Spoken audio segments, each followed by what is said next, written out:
তোমার আর আমার মাঝে একটা শত্রু আছে, আর এই শত্রুটা হলো টিকটক। কে আবার? আমি? তুমি বাসা খুঁজছো? হ্যাঁ আমি গুছাইছি। সাদে গুছাইছি নাকি? তোমার বোন বললো, আমার চাচার পা ছিলাম না, তো ও বললো যে খাটে দেখতে আর কাপড় চোপড়গুলো খুঁজে খুঁজে দেখতে, এর জন্যই গুছিয়েলাম আর কি। তোমার চার্জারটা হারায়নি, তোমার চার্জারটা আজকে ইচ্ছা করেই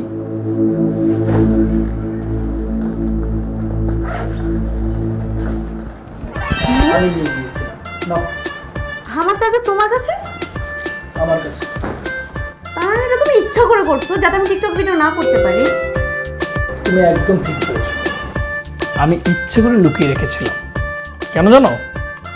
তোমার আর আমার মাঝে একটা শত্রু আছে, আর এই শত্রুটা হলো টিকটক।